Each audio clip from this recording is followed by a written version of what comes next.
Canadians, we're 35% now behind the Americans in terms of comparative productivity. And the OECD has prognosticated that we'll be the worst performing industrial economy in the world for the next 40 years. It's a disaster. That's what Canadians are facing. So that means, in all likelihood, we'll be half as wealthy as the Americans in 10 years. That's what it looks like now. When we could be more wealth, we could be wealthier and more prosperous than any nation on earth with reasonable policy. The federal government's 2022 budget makes historic investments to help Canada boost its advanced technology competitiveness.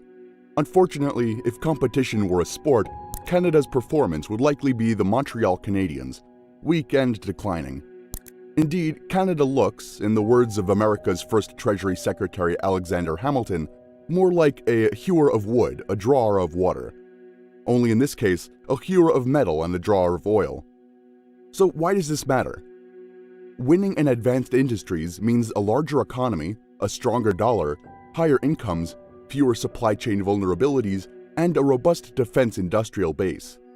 Canada's natural resources are a blessing, and we should not let, and I certainly will not let, oil and gas be canceled. And it's important not just for our strategic national interests and our economic bottom line, because that's the only way we're going to get out of our economic hole, but it's also good for the planet because Canadians can produce and derive energy cleaner and safer than any other nation on earth. And so I'm very interested, not in just oil and gas, but mining. We have an insatiable appetite around the world for precious metals and minerals.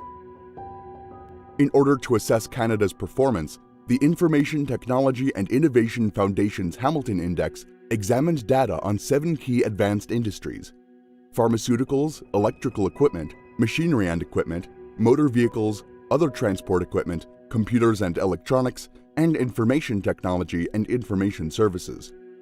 While Canada's global share of GDP increased from 1.95% in 1995 to 2% in 2018, its share of output in advanced industries collapsed.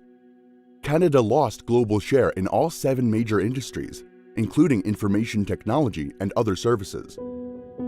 A sheet of plywood in British Columbia is now $100. You can't buy a vehicle for love nor money. Most large-scale appliances and that sort of thing, especially those that depend on chips, are in unbelievably scarce supply. And 1 in 5 container ships right now across the world is locked in a port somewhere, unable to move because of backups. Like, we have no idea how much damage we did to the supply chain, and we are by no means done with that catastrophe.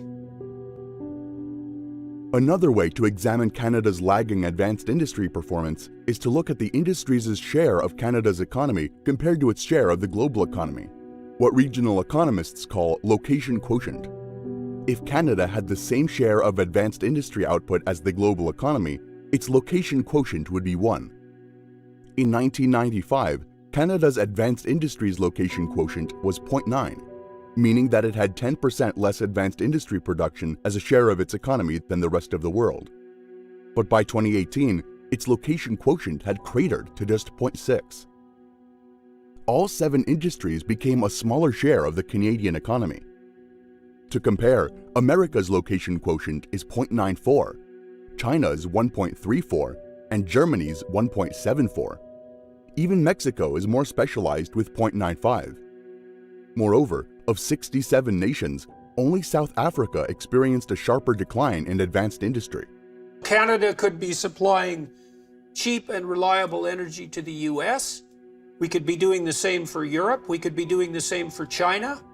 And we could have our cake on the energy front and eat it too. We could provide clean and carefully regulated fossil fuel energy supplies on a global scale. We could make ourselves much more prosperous than we already are by using our natural resources properly, and we could make advances on the environmental front. If policymakers want Canada's advanced industry output to be the same share of Canada's economy as the global average, output would have to increase by 2/3, or $60 billion. Ottawa might also want to consider copying the United States, where Congress is considering the CHIPS Act to provide incentives for companies to build semiconductor fabrication facilities. Canada could go one step further and make all advanced industries eligible if they build or expand advanced production facilities in Canada.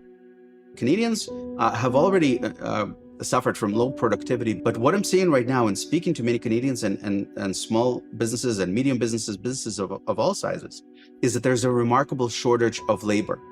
And even though it appears as if we're back to almost full employment, we're just north of 5% unemployment, which seems good, but productivity has not come back. People are working less, people are not, some continue to work remotely, so productivity is done. Finally, Ottawa should shift the focus from basic research at universities and toward applied research conducted in partnership with industry. According to Universities Canada, their members performed 40% of all Canadian R&D, compared to just 12% south of the border. While university research might turn Canada into a citation powerhouse, it won't turn Canada into an innovation powerhouse. Rather, the government should expand funding for the system of polytechnics in Canada, with the requirement that a significant share of that research has to be done in partnership with industry. To pay for these new initiatives, Parliament should impose mineral and oil excise taxes on Canadian production. This would provide funding, fight global warming, and support a lower Canadian dollar, which would make advanced industries more competitive. When it comes to advanced industry competitiveness, Canada is unlikely any time to be the maple leafs of the global economy. But with the right policies, it can at least move up in the standings.